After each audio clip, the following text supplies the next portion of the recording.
Lila when he was preaching, not so much Ram Lila, because he hadn't come up to the 9th canto yet of Srimad Bhagavatam, where the Ram Lila is described. Oh, did I read that? No, it's just a picture. Okay. On the first night of the festival, Prabhupada was scheduled as the last speaker. His disciples who sat with him on stage grew bored and restless from the ordeal of so many hours of Hindi speeches. And knowing that these speakers were presenting Mayavad misconceptions made the evening especially painful. Srila Prabhupada sat sternly and waited, his hand in his bead bag, his head held high, his lips murmuring the Hare Krishna mantra. So why do you think they had Srila Prabhupada scheduled as the last speaker? So that everyone would stay and wait, because they were all waiting for the Kirtan. So everyone had to sit there and listen to the lectures. When Prabhupada finally spoke, he began by explaining that in the West, he was spreading the teachings of the Gita as it is. Bhagavad-Gita, he said, could be properly understood only in disciplic succession, just as Arjuna, the original student of the Bhagavad-Gita, had understood it. The Gita was for the devotee of Krishna and should not be misinterpreted by non-devotees. To misinterpret the Gita, he said, was to cheat in the name of religion. He also spoke strongly against pseudo-incarnations. So Srila Prabhupada, of course, the devotees couldn't understand the lectures, but Prabhupada heard these people speaking, misinterpreting, pseudo-incarnations, and Prabhupada, as soon as he was given the opportunity to speak, he immediately cut everything down. That Sri Krishna spoke the Bhagavad Gita. He even mentioned, this is in one of the other books, there wasn't a single picture of Krishna on the stage. So how can you exclude Krishna when you're speaking about Bhagavad Gita? Who spoke the Bhagavad Gita? Prabhupada concluded his talk and asked his disciples to begin Kirtan. It was an ecstatic, spontaneous event, and Prabhupada began dancing on stage along with his disciples. The crowd came to life and began clapping rhythmically. Hansaduta jumped down from the stage, still playing the mridanga, and began inducing members of the audience to join in chanting and dancing. So they had their testing ground at Chopati, and they saw how the people were just mad after Kirtan and how they loved the devotees, and they did the same thing there. They jumped down into the audience, they got everybody up dancing and chanting and clapping. So they did the same thing in Indore, and it was a great success. Several other devotees also jumped down, and soon hundreds of people had risen to their feet, swaying, clapping, and singing, Hare Krishna, Krishna Krishna, Hare Hare, Hare Ram, Ram Ram, Hare Hare. This was the real Gita Jayanti Mahotsava. The holy name of Krishna was being sung, and everyone was happily united in Kirtan. But some of the sadhus walked off of the stage as soon as the Kirtan started. Greatly pleased by the performance, it wasn't a performance, it was Kirtan, of Prabhupada and his disciples, the Pandal director visited Prabhupada the next day in his bungalow. Prabhupada complained at having to wait so long before he could speak. His disciples shouldn't be required to sit through hours of speeches in a language they couldn't understand. When Prabhupada intimated that the speeches seriously deviated from the teachings of the Gita, the director of Gita Bhavan replied, "We do not favor any particular way. Followers of the Sankar school and others also come to our institution. We do not subscribe wholly that Sri Krishna is the sole God or anything of the sort." That means they never read the Bhagavad Gita. There is a power behind him. No, Prabhupada's really going to... This remark drew fire from Srila Prabhupada. What kind of glorification of the Gita was this, if the speakers did not accept Krishna as he is explained in the Gita? There's nothing else in the Gita but Krishna consciousness. The Gita declares Krishna to be the highest truth. Mataks parataram nanyat. Prabhupada advised the directors of the Gita Bhavan to try to understand the meaning of Bhagavad Gita. The directors did not change their opinion, but they were intelligent enough to see that Prabhupada was a great pundit and saint, and they listened respectfully. Nodding, they said they accepted his point of view. After the men left, Prabhupada continued, they are thinking that there is something beyond Krishna, or that it is the spirit within Krishna that we have to surrender to. But they do not know that the within and the without of Krishna are all absolute, eternal, and full of bliss. Now fortunately, the devotees couldn't understand the lectures because it would have been so confusing to them to hear the impersonalistic view of Bhagavad Gita. Yes, the Brahman is described, everything is described in Bhagavad Gita, but ultimately Krishna is the source of all of that. And that's why all throughout the Bhagavad Gita, it's described that Krishna should be worshipped. Mattak parataram nanyat. Nothing is superior to him. Prabhupada said he could see that the organizers of the Gita Jayanti Mahotsav had invited him to draw larger crowds, but they would not make him sit again through all the Mayavadi nonsense, he said. From now on, he would go with his disciples, speak, chant, and then leave. Well, that's what Prabhupada wanted to do, but they wouldn't allow that. Otherwise, who was going to sit through all those lectures? The next night, however, despite promises by the Pandal directors, Srila Prabhupada again had to wait until the end of the program before he could speak and hold Kirtan. This night, the crowd was larger than before, and they were clearly waiting for Srila Prabhupada and the foreign sadhus. When Prabhupada's turn came at last, he spoke and then asked his disciples to begin Kirtan. During the Kirtan, one of the members of the Gita Bhavan gestured to the devotees to jump down into the crowd as they had done on the preceding night. But what had been a spontaneous event the night before could not be artificially staged simply as a crowd pleaser. The man, however, was insistent. He came forward to the edge of the stage, reaching up, and began grabbing at the feet of the dancing devotees, trying to pull them into the audience. The devotees became annoyed. Grabbing indiscriminately, the man pulled at one of the women's saris. Srila Prabhupada was also dancing, but when he saw this, he rushed to the edge of the stage, swinging his kartals towards the man's face and shouting, "Stop this!" The man retreated, and Prabhupada and his disciples continued their kirtan. Although little noticed by the crowd, Prabhupada's burst of lion-like ferocity had amazed his disciples. The festival directors were once again pleased with Prabhupada's lecture and kirtan, but Prabhupada sent them word that he would not again sit through the other lectures, waiting his turn to speak. He had wearied of hearing opinions on Bhagavad Gita that avoided the conclusion of Bhagavad Gita, surrendered to Sri Krishna, the absolute truth. Some speakers made the Gita an allegory.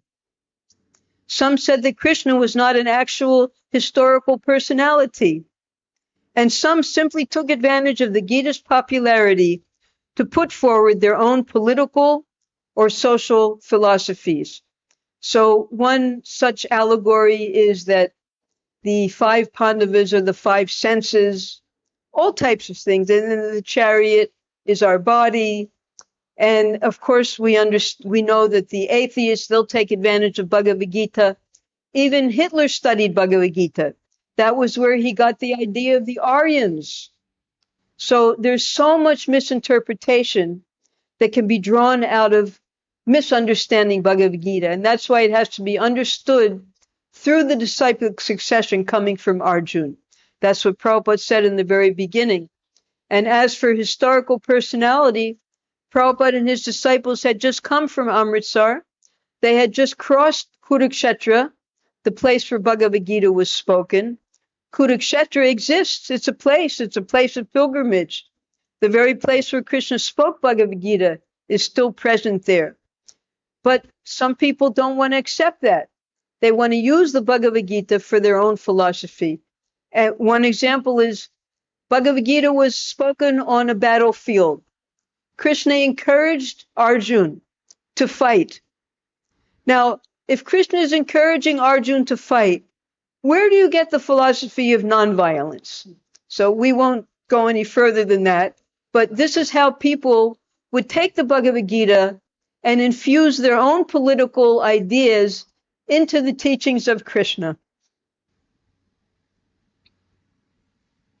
This is the Shankaracharya, present day, that was being honored at the Gita Jayanti.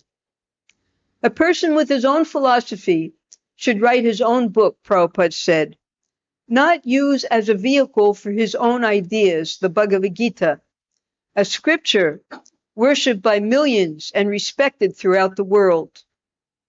Why should a conference under the name of Gita Jayanti become a forum for speculative philosophies?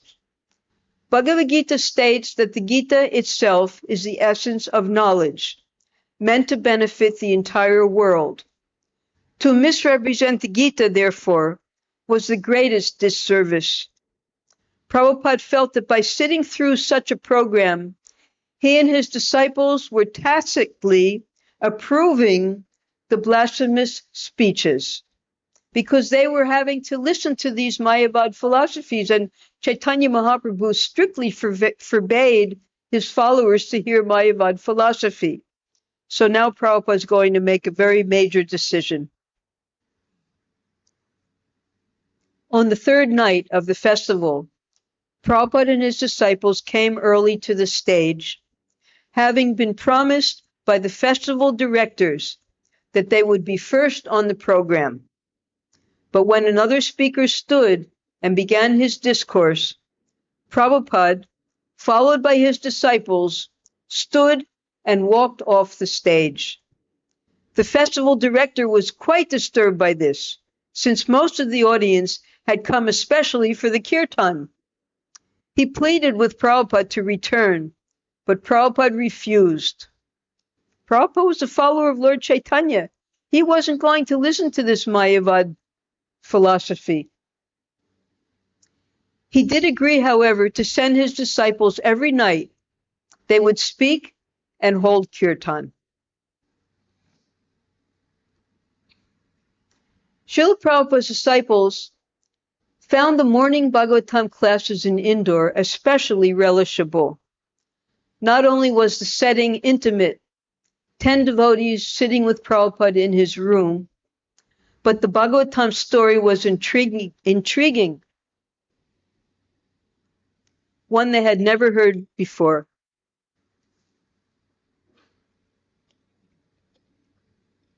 We are talking of Ajamila, a Brahmin residing in Kanyakubja. Who knows where Kanyakubja is? Kanauj, right? A town near Kanpur. Prabhupada began, and he narrated the story of Ajamila's life, pausing from time to time to read the Sanskrit text or to elaborate on the story and its lessons. Ajamila, a young Brahmin, had strictly followed the religious principles until he became infatuated with the prostitute. As Prabhupada lectured, he focused on the bogus speakers at the Gita Jayanti Mahotsav.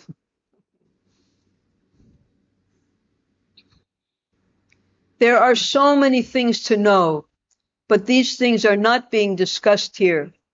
Prabhupada would give a lecture every night on Bhagavad Gita.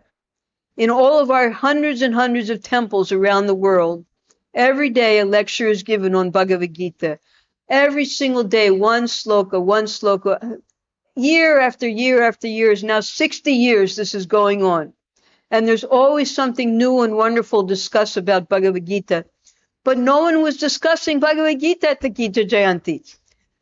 So therefore, here I just took a few samples of all the different, some coming from Paramahansa Yogananda, some Vishishta Dvaita Vedanta, one from Kripalu Maharaj, and a whole slew of all different modern interpretations of the Bhagavad Gita.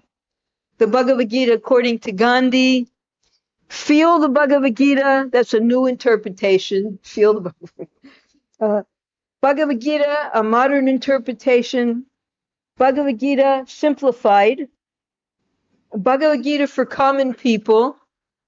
And the last one is a spiritual interpretation of the Bhagavad Gita by Paramahansa Yogananda, dressed in hat and suit and tie.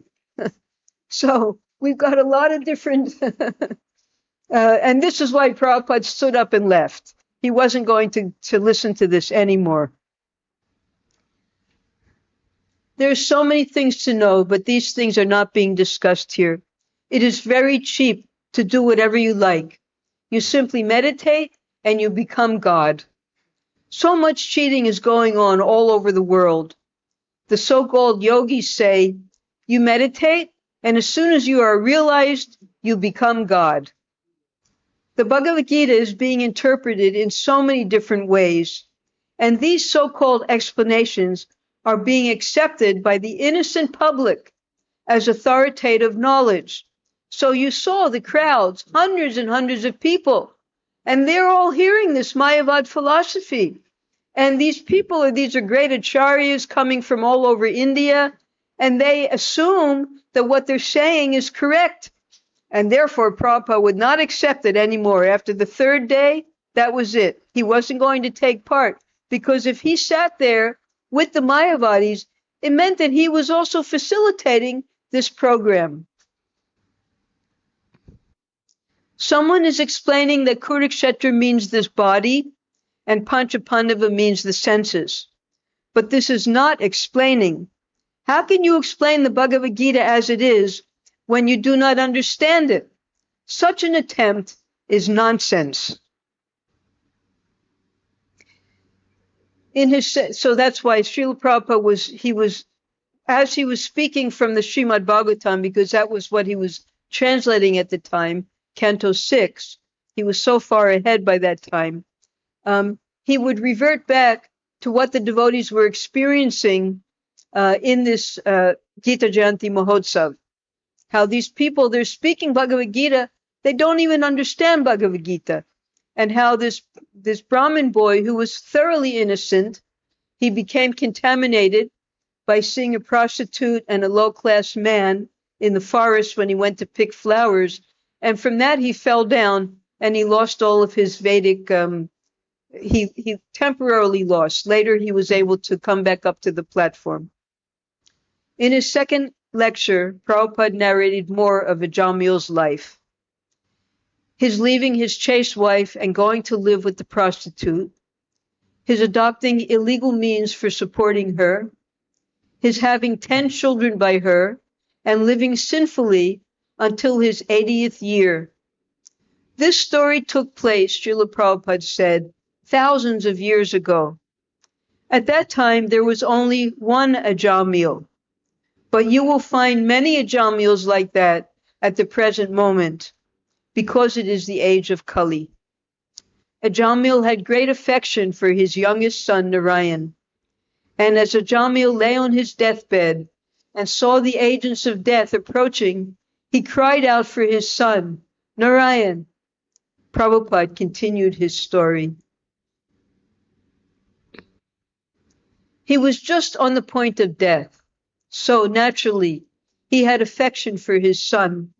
So he was calling Narayan, Narayan, Narayan.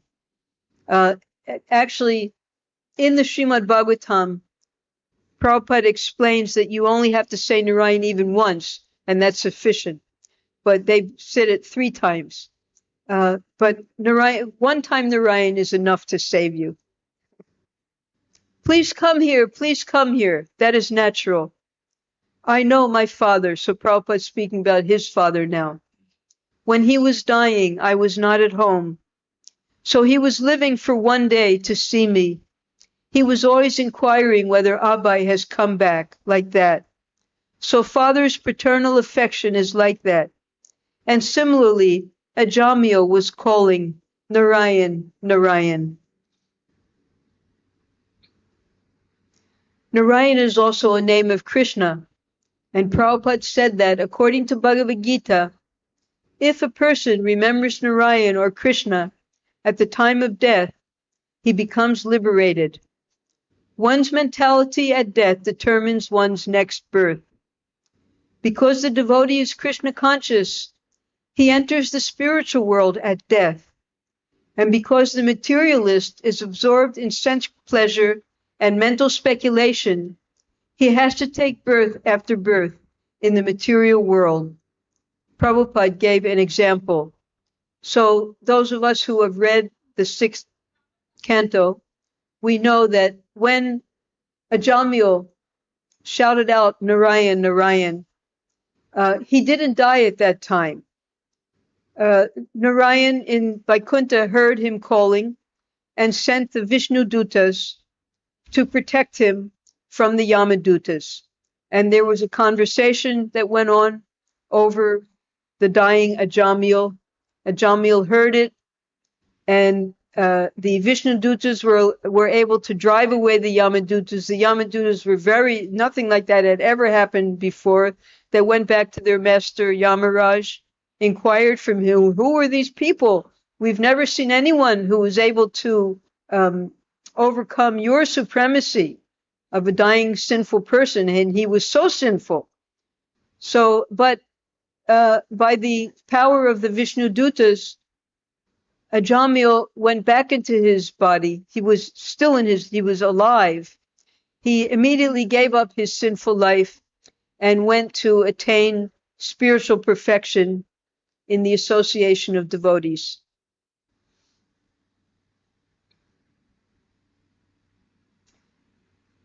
Very good example. Who has ever heard of the Kamarhati jute mill in Calcutta? Yes, very famous. Because in Bengal, where there's so much water, so much jute is grown. From that jute, so many different products are made. Linen is made, fine quality things, rope is made. And the biggest jute mill, the Calcutta Kamarhati jute mill. One gentleman in Calcutta was a fairly big businessman. He was dealing in shares, stocks. So at the time of death, he was crying, Kamarhati, Kamarhati. In the stock market, you cry out the different companies that you want to get your shares with, your stocks with. So the result might be that he might have taken his birth as a rat in the Kamarhati mill. It is possible. At the time of death, whatever you think, that will carry you to your next type of body. Prabhupada was using that as an example. This whole life is a preparation for that moment of death so that we can be remembering Krishna. And that's why Chaitanya Mahaprabhu recommends Kirtaniya Sadahari, because you never know when you're going to die. So any moment. So you always keep Krishna's name on your lips, not Kamarhati. Because Ajamila had called on the name of the Lord, even though referring to his son, he became purified of all sins. Yet because of his sinful life, the messengers of Yamaraj, the Lord of Death, also appeared to take him for punishment. When Ajamila was dying, he saw that there were 3 ferocious persons with ropes in their hands. Sometimes a dying man cries because he sees somebody has come to take him to Yamaraj. So this moment of death, it's not that we're fatalists, that we're only thinking of death all the time. No, we live a full life in Krishna consciousness. But we know that that final exam is going to come, just as with Parikshit Maharaj. He was aware. He had got his death notice. You have 7 days to live.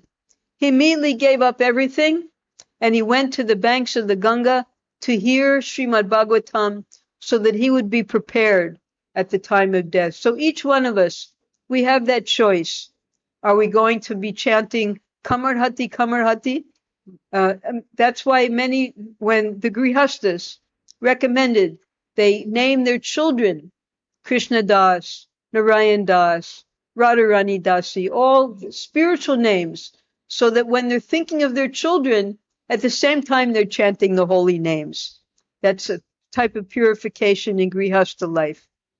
So this is what's happening now to Ajamila. The devotees are hearing this story for the first time.